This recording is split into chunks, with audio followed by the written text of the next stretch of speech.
Hello, and welcome to this week's vlog. I'm back with another talking style vlog because I still can't really leave my apartment, which is fine. But I have been speaking a lot about school and what it's like to be a teacher here.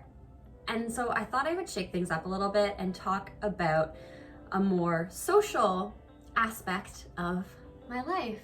And if you have read the title of this video, then you obviously know that I'm going to talk about my year dating in Korea.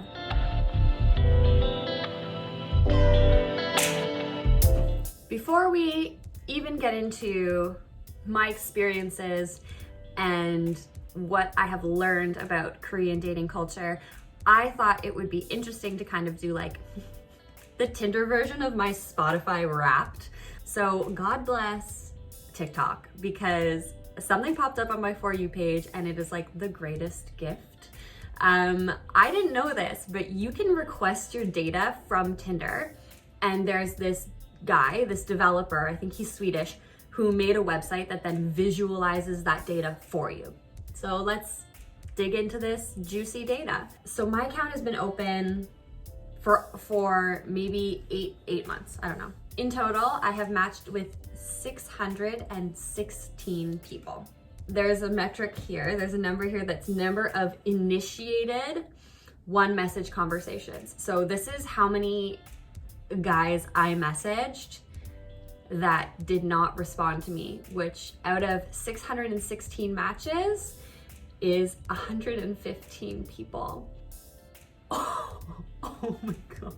So let's start by saying that I have liked 1,669 people. Only 30% of the guys that I like or are my type, only 30% of them think that I am their type or find me attractive, which is fine, whatever. It's a numbers game. But this also tells you how many people you've passed. I have passed 31,452 people. Damn, girl. I am honestly okay with my standards being that high, because I also know that I'm okay with being alone. I just don't think I realized like how high I was really shooting. That reminds me of something that my best friend Caroline always says. She has me convinced that like there is no reason why like a nice normal person would not be able to hook like a B, C, D-list celebrity. Shout out to Caroline, because apparently that is the energy that I am putting into the universe through my Tinder account.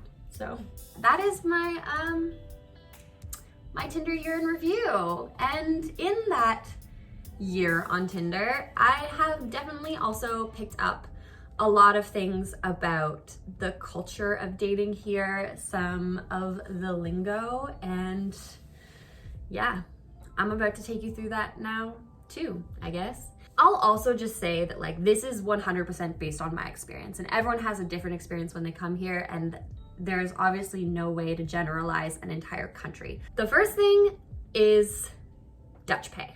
Dutch pay is a little bit different here. So back home in North America, when we say going Dutch, what we usually mean is that we'll split whatever bills happen. So at dinner, we'll split the bill, and then if we go somewhere afterwards, we'll split that bill in half, 50-50. What I've noticed here is that doesn't happen as frequently. Usually when someone says Dutch pay, what they mean is that like at the first place that you go to, maybe they'll pay for it, and then the second place that you go to, you pay for, or they pay for one date and then you pay for the next date. Oftentimes when I offer to pay for, especially the meal on a first date, to go Dutch or to pay for it myself, I'll get shut down.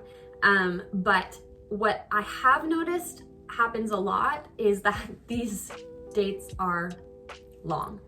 If you're going on a date in Korea, you need to be prepared to be out for like at least half a day, at least 6 hours. You'll usually like eat something, and then maybe you'll like do an activity, and then you'll like eat more or like drink more.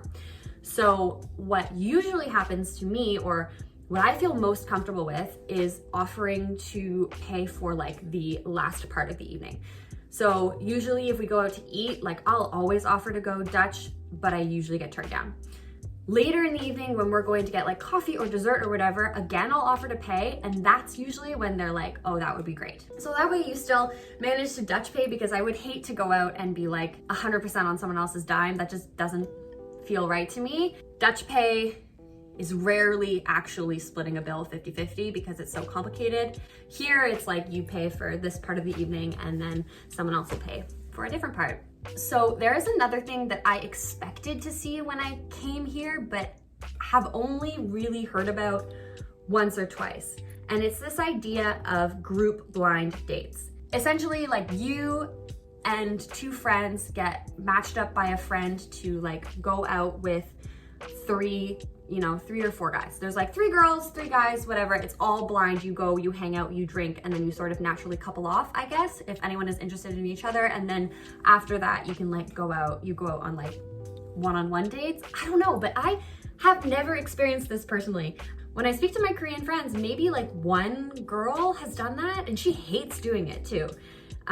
So yeah, that was something I thought I would experience more or hear more about, but apparently it's just not, it's not as big of a thing as I really thought it was. There is one more concept or term that I actually have a lot of experience with. Not meaning like I've been this with a lot of people, but like I spent a lot of time in this situation and kind of going back and forth and in and out of this relationship concept. Here in Korea, they've sort of like added this other in-between thing that's like not dating, like not just going out on dates, but like also not being in a relationship. And they call it some. It comes from the word something. So you're something. You're not casually dating, but you're also not boyfriend and girlfriend. You're some. And I've actually been introduced as this to people. So we went out and we met some of his friends, and it was a bit of a clusterfuck.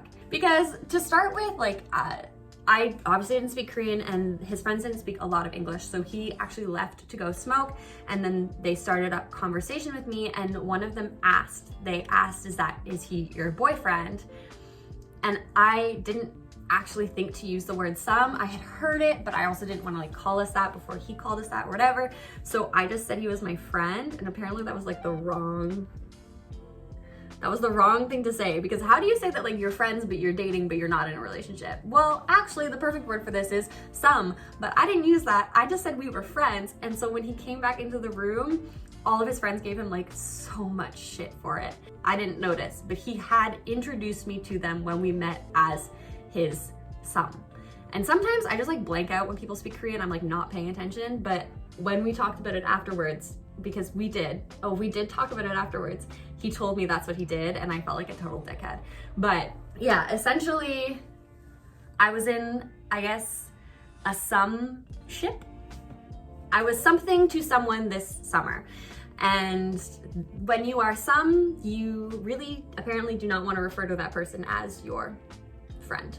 For the most part, while I've been dating here, I think it has been like skewed by the fact that I am a foreigner, obviously, because most of the people that date foreigners either are interested in Western culture to begin with or have like lived abroad before. So they sort of understand the dating culture that I'm used to, and it becomes this fusion between Korean dating culture and Westerner dating culture. That being said, I did for a period of time date a guy who spoke absolutely no English. I spoke no Korean, and I felt like that experience was probably like the most Korean dating experience I've ever had. I basically dated this guy like exclusively through Papago, which had challenges. He and I went on a couple of dates, and he used to come to my station, to meet me at my station, to then take me to wherever we were, go on our date, and then he would come all the way back to my station. And it's one thing if like you live close by to me and you want to just like spend extra time with me on the line, but like he did not live that close to me. And so the first time that he did that and he rode all the way back with me to drop me off, I thought it was strange. It was even more strange that like he walked me all the way to the door of my apartment. And I was nervous because I was like, oh my God, how do I tell him that like he's not coming over? Like the date is over. I'm going home. There, you know, nothing else is happening here. Genuinely, as soon as we got to our door, he was like, okay, like goodbye, night, like I'll see you next time. I was like, oh, I don't even have to have that conversation. You just genuinely wanted to see me to my door. Oh, okay. So that was, it was like the most stressful elevator ride of my life, but then it was absolutely fine. And he genuinely just wanted to make sure I was taken home safely. He also like refused to let me pay for anything. Like I would offer to pay for coffee. I would offer to pay for like small things that we did together. Like if we played darts, I would be like, oh, I have some cash, I'll put it in the dart machine. And he like had none of it.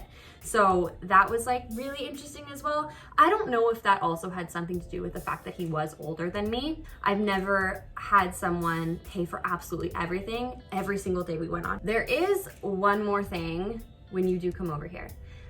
I am notorious for not being a good texter. You can literally ask anyone. You can ask people that I was friends with in high school, in university, that I'm friends with now. You can ask my family, like ask my parents. I'm terrible at texting back. And I have had to change that behavior here because they text a lot. There are times where like, if I don't reply, let's say I'm in the middle of teaching class and I'm not replying, or if I read a message and then I didn't get a chance to reply before I had to go back into the classroom, when I leave 50 minutes later, I'll have another text message that's like, is something wrong? So I have learned from my mistakes and I now reply to every message that I read, or I just don't read it, because then if you don't read it, then it's fine and they know that you're busy. But if you read it, you should probably reply, otherwise apparently they get concerned for your safety. So I guess that's everything I have for you today. I am now realizing after I dumped my whole brain out that it was kind of horribly organized, but at the same time, you know, you got a little bit of insight to my Tinder, you had some interesting story times, and, you know, even learned a little bit of the lingo and some of, I guess, the cultural nuance that is dating as a foreigner in Korea. So if you did enjoy this like strange 30-minute word vomit, then please, you know, like, comment, subscribe. You can even hit the notification bell if you really enjoyed it and want to know next time I upload. I do upload every Sunday at 11 p.m. Korean Standard Time, so I hope to see you here again next week.